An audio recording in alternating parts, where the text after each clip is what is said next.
Hi, everyone. Thank you so much for this incredible honor. We want to thank tonight's co-chairs, Senator Nanrich and Marielle Luengo, as well as NCJW President Laura Mon Ginsburg and CEO Sheila Katz, and everyone at National Council for Jewish Women for the heroic work you have done over the last 130 years. I want to give one more shout out to Sheila Katz, because you are you are such a force for good, and I'm so grateful for your leadership and friendship. It's meant like a lot during this time. It is so meaningful to receive this award on behalf of our work, both as activists fighting to protect and strengthen our democracy in the United States, and also as activists fighting anti-Semitism and advocating for the safety and dignity of Jews around the world, because they are so inextricably linked.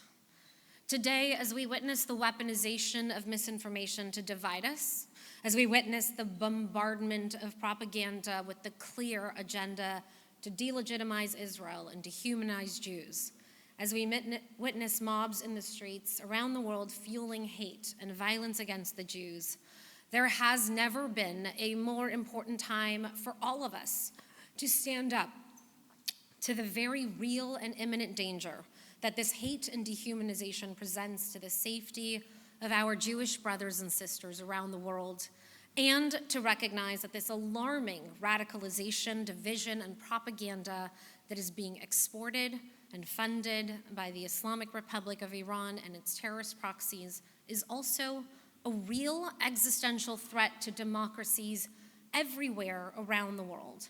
And it is vital that we not look away and that we all stand up together. Debra and I have always been progressives, and we are proud of it. We have always stood with marginalized communities. And now in this hypercharged environment, even the word progressive is being weaponized into another set of binary choices that we cannot allow to continue to polarize us. Progress means more rights for more people. We will always stand for that.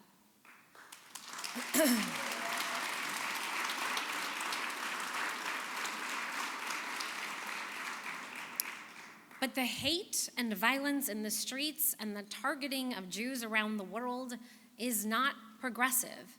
You can't just ignore and deny the experience of one group, and you can't just forcibly remove rights from one marginalized group to give them to another. That is not activism. That is not progress. We must, in fact, advocate for a better world for all of the people impacted.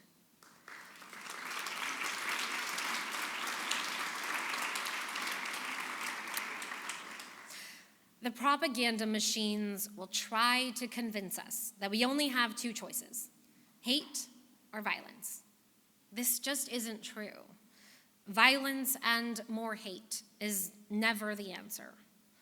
The majority of the world disagrees with the radical ideologies of those inciting violence and division right now. We cannot pander to extremists because they are louder or scarier, and we cannot be the silent majority that enables this radicalization to dismantle our communities and break our humanity. We must speak up together, because together our love is louder.